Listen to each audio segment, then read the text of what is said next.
D K Shivakumar ಅವರು ಅಧಿಕಾರಕ್ಕೆ ಏರಿದ ನಂತರದಲ್ಲಿ ಅವರು ಅಧಿಕಾರ ನಡೆಸುವಂಥ ಸಂದರ್ಭದಲ್ಲಿ ಸ್ವಲ್ಪ ಇಲ್ಲ ಇದು ಸರಿ ಹೋಗ್ತಾ ಇಲ್ಲ, ಸರಿ ದಾರಿ ತರಬೇಕು ಅಂತ ಅನಿಸಿದಾಗ ಏನಾದರೂ ಕರೆದು ಮಾತಾಡುವಂಥ ಕೆಲಸ ಮಾಡ್ತೀರಾ ಅಥವಾ ತಿಳಿಸ್ತೀರಾ ಅವರಿಗೆ?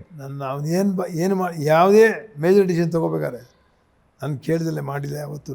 ಕೃಷ್ಣನ ಕಾಲದಿಂದನೂ ಒಟ್ಟೆ ಕ್ಯಾಬಿನೆಟ್ ಮೀಟಿಂಗ್ ಇದೆ ಇವತ್ತು, ಇಂಥ ಸಬ್ಜೆಕ್ಟ್ ಇವುಗಳೇ ಇದು ಪಾಸ್ ಮಾಡೋದು ಹೆಂಗಾಗುತ್ತೆ ಕೇಳಿಬಿಟ್ಟೆ ಮಾಡಿದೆ. ಈ ಬಹುಶಃ ತಮಿಳ್ನಾಡಿನಲ್ಲಿ ವಿಜಯ್ ಅವರು TVK ವಿಜಯ್ ಅವರು ಅಧಿಕಾರಕ್ಕೆ ಬಂದ ನಂತರದಲ್ಲಿ ಇದೇ ರೀತಿ ಜ್ಯೋತಿಷಿ ಒಬ್ಬರನ್ನ ಅವರು ಕ್ಯಾಬಿನೆಟ್ ರ್ಯಾಂಕ್ ಕೊಟ್ಟು ಸೇರಿಸ್ಕೊಳ್ತಾರೆ ಅವ್ರ ಕೆಲಸಕ್ಕೆ.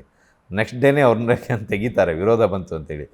ಬಟ್ ಇಲ್ಲಿ ನಿಮಗೆ ಏನಾದರೂ ಡಿ ಕೆ ಶಿವಕುಮಾರ್ ಅವರ ಇಚ್ಛೆಯಿಂದ ನೀವು ಕೇಳಿ ಅಲ್ಲ, ಅವರಾಗಿಯೇ ನಿಮ್ಗೊಂದು ಸ್ಥಾನಮಾನ ಕೊಡ್ತೀನಿ ಅಂತಂದರೆ? ಖಂಡಿತವಾಗಿ ನಾನು ಕೊಡೋದು ಬೇಡ. ನನಗೆ ಅವನೇನು ಕೊಡೋದು? ಅವನು ಈ ರಾಜ್ಯವನ್ನು ಸಮೃದ್ಧಿಯಾಗಿಟ್ಟು ಕಾಲಕ್ಕೆ ಬೆಳೆ ಬಂದು ಒಳ್ಳೆಯ ಊಟ ಬೆಳೆ ಎಲ್ಲ ಸಿಕ್ಕಿ ಗೊಂದಲ ಇದ್ದಲೆ ಕಾಂಗ್ರೆಸ್ ಸರ್ಕಾರ ಭ್ರಷ್ಟ ಸರ್ಕಾರ ಅಂತ ಯಾರೂ ಅಂದಲೇ ಕಾಪಾಡಿಕೊಂಡು ಜನಹಿತವಾದ ಕೆಲಸವನ್ನು ಮಾಡಿ ಅವನು ನಡ್ಕೊಂಡ್ರೆ ಅದೇ ದೊಡ್ಡ ಬಹುಮಾನ, ಅದೇ ದೊಡ್ಡ ಹುದ್ದೆ ನನಗೆ. ನಾನು ಅವನಿಂದ ಹುದ್ದೆ ಅಪೇಕ್ಷೆ ಮಾಡೋದಿಲ್ಲ, ನಾವು ಮಾಡಲೂಬಾರ್ದು. ಯಾರೋ ಒಬ್ಬ ವ್ಯಕ್ತಿ ಡಾಕ್ಟ್ರ್ ಹತ್ರ ಹೋಗ್ತಾನೆ, ಡಾಕ್ಟ್ರಿಗೆ ಏನು ಕಾಯಿಲೆ ಇದ್ದು ಯಾರಿಗಾರು ಹೇಳ್ತಾರೆ ಅವರು? ಪೇಷಂಟ್ಗೆ ಗೊತ್ತಿರೋ ಡಾಕ್ಟ್ರಿಗೆ ಗೊತ್ತಿರುತ್ತೆ. ನಮ್ಮ ಹತ್ರ ಬರೋದು ಅವ್ರ ಪ್ರಗತಿಗೋಸ್ಕರ ಏನೋ ಅವರು ಒಂದು ಪಬ್ಲಿಕ್ ಸರ್ವಿಸ್ ಮಾಡ್ತಾರಲ್ಲ, ದೇಶ ಸೇವೆ ಮಾಡ್ತಾರೆ, ರಾಜ್ಯ ಸೇವೆ ಮಾಡ್ತಾರೆ. ನಾವು ಅದನ್ನು ಗೊತ್ತಿದ್ದವ್ರನ್ನ ತಿದ್ದವ್ರನ್ನ ಸರಿ ಮಾಡೋಕ್ಕೆ ಹೋಗ್ತೇವೆ. ಅವ್ರು ಕೊಟ್ಟರು ನಾವು ಬೇಡ ಅಂತ ಹೇಳ್ಬೇಕಂತ ನಮ್ಮ ಧರ್ಮ. ನಾವಲ್ಲಿ ಹೋದರೆ ಕೆಟ್ಟೋಗ್ತೀವಿ ನಾವು. ಯಾಕೆ ಅಂತ ಕೇಳಿ ಆಸೆ ಬರುತ್ತೆ, ದುಡ್ಡು ಹೆಣ್ಣು ಎಲ್ಲ ಆಸೆ ಬರುತ್ತೆ. ಯಾಕೆ ನಾವು ಹೋಗ್ಬೇಕದು ಮೇಲಕ್ಕೆ? ನಮ್ಗೆ ಯಾಕೆ ಬೇಕದು? ನಾವು ಎಲ್ಲ ತ್ಯಾಗ ಮಾಡಿ ಗುರುಪೀಠಕ್ಕೆ ಬರಬೇಕಾದ್ರೆ ನಾವು ಎಚ್ಚರವಾಗಿ ಹೆಜ್ಜೆ ಹಾಕಿರ್ತೀವಿ. ನಾವು ಅಧರ್ಮಕ್ಕೆ ಅವಕಾಶ ಕೊಡದಲೆ, ಅಸತ್ಯಕ್ಕೆ ಅವಕಾಶ ಕೊಡದಲೆ, ಯಾರು ಲೂಟಿ ಮಾಡಿದೆ, ಯಾರು ಹಿಂಸೆ ಮಾಡಿದಲೆ ನಾವು ಆಧ್ಯಾತ್ಮದಲ್ಲೇ ಚಿಂತನೆಯಲ್ಲೇ ಇರೋರು. ನಮ್ಗೆ ಯಾಕೆ ಬರಲೇಬೇಕು ನಮಗೆ? ಆಮೇಲೆ ನಾವು ಹೋಗಿ ಕೂತ್ಕೊಂಡು ಆಮೇಲೆ ನಾನು ಸಾರ್ ಅನ್ಬೇಕು ಅವ್ರನ್ನ. ಈಗ ಅದು ಗುರುಗಳೇ ಅಂತಾನೆ, ನಾನು ಸಾರ ನನ್ನ ಮರ್ಯಾದೆ ಯಾವತ್ತು ಹೊರಡೋದಲ್ಲ. ಮತ್ತು ನಾನು ಅದು ಕಳ್ಕೊಳ್ಳೋಕೆ ಇಷ್ಟ ಇಲ್ಲ.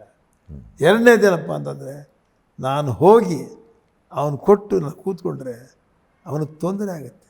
ನಾವು ಅವ್ರನ್ನೇನು ಕೇಳಬಾರ್ದು, ಏನು ಅಂದರೆ ಏನೂ ಕೇಳಬಾರ್ದು. ನೋಡಿ, ನಿಮಗೊಂದು ಉದಾಹರಣೆ ಹೇಳ್ತೀನಿ. 30 ವರ್ಷದ ನನ್ನದೇ ಒಂದು ಸರ್ವಿಸ್ ಮ್ಯಾಟರ್ ಕೋರ್ಟಲ್ಲಿ ಕೇಸಿಗೆ 30 ವರ್ಷ ನಡೀತಾ ಇದೆ. ಯಾರನ್ನೂ ಹೋಗಿ ಕೇಳಿಲ್ಲ ನಾನು ಮಾಡಿಕೊಡಿ ಅಂತ. ಕೋರ್ಟಲ್ಲಿ ಬಂದಾಗ ಬರಲಿ, ಗೆಲ್ತೀನಿ ಕೇಸ್. ದೇವರಿದ್ದಾರೆ ನಮ್ಮನ್ನು ಕಾಪಾಡೋ. ಅನಾಥೋ ದೈವರಕ್ಷಕ. ಗುಳ್ಳನ್ನು ಯಾರು ಕಾಪಾಡ್ತಾರೆ? ನಾವು ಬೇಕಾದ್ರೆ ಮಾರ್ಗ ತೋರಿಸಿ ಕಾಪಾಡ್ತೀವಿ. ಅಲ್ಲ, ಅನಾಥೋ ದೈವರಕ್ಷಕ ಆದರೆ ನೀವು ಅನಾಥರಲ್ಲ, ಇಂಥ ಶಿಷ್ಯರೇ ಇದ್ದಾರೆ ನಿಮಗೆ. ನೋಡಿ, ಎಲ್ಲರಿಗೂ ನಾನು ಯಾರನ್ನು ಏನು ಕೇಳಲ್ವೇ? ಯಾಕೆ ನಮಗೆ ತೊಂದರೆ? ನಾಳೆ ಯಾರು ಗುರುಗಳೇ ಅವ್ರದ್ದು ಆಫೀಸ್ ಕೆಲಸ ಮಾಡಿಕೊಟ್ಟೆ, ಅವ್ರು ದುಡ್ಡು ಬಂತು, ಇಲ್ದೆಲ್ಲ ಮಾಡಿಬಿಡಿದೆ. ಯಾಕೆ ಆ ಒಂದು ನಮ್ಮಿಂದ ಇನ್ನೊಂದು ಹುಡುಗನ ಯಾಕೆ ಅನ್ಬೇಕು? ನಾವು ಯಾಕೆ ಇನ್ನೊಬ್ಬರ ಬಾಯಿಗೆ ಅವ್ನು ಬೀಳಿಸ್ಬೇಕು? ಅದಕ್ಕೆ ನಾ ಯಾರು ಏನು ಕೇಳಕ್ಕೆ ಹೋಗಲ್ಲ. ಅನಾಥೋ ದೇವರಕ್ಷಕ. ನಮ್ಮ ತಂದೆ ತಾಯಿ ಪುಣ್ಯ ಇದೆ, ದೇವ್ರ ಪ್ರಾರ್ಥನೆ ಮಾಡ್ತೀನಿ, ಅವನು ನಡೆಸ್ತಾನೆ. ಅದರಿಂದ ನಾನು ವಿಜಯಷ್ಟಾದರು ಅವರು ನಿಜವಾಗಲೂ ಅವರು ಬೇಡಿದ್ದು ತಪ್ಪು, ತೊಗೊಂಡಿದ್ದು ತಪ್ಪು. ಯಾಕೆ ಅಂತಂದರೆ ಇಡೀ ದೇಶ ನೋಡ್ತಾ ಇದೆ. ನಾವು ದೈವಿಕ ಸಂಪರ್ಕದಲ್ಲಿರ್ತಕ್ಕಂಥವ್ರು.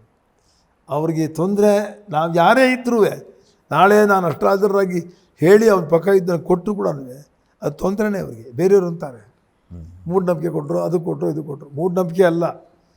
ನಾವು ಏನು ಹೇಳ್ತೀವಿ? ನೀವು ಬಂದರೆ ನಿಮಗೆ ಕರೇಜ್ ಕೊಡ್ತೀವಿ, ನಿಮಗೆ ಧೈರ್ಯ ತುಂಬ್ತೀವಿ.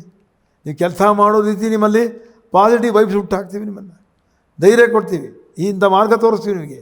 ನಿಮ್ಮನ್ನು ಗುರಿ ಮುಟ್ಟಿಸೋದೇ ಗುರುಗಳ ಕೆಲಸ. ಗುರುಗಳೇ ಇಲ್ಲದೆ ಗುರಿ ಯಾರು ಹೆಂಗೆ ಮುಟ್ತೀರಾ ನೀವು?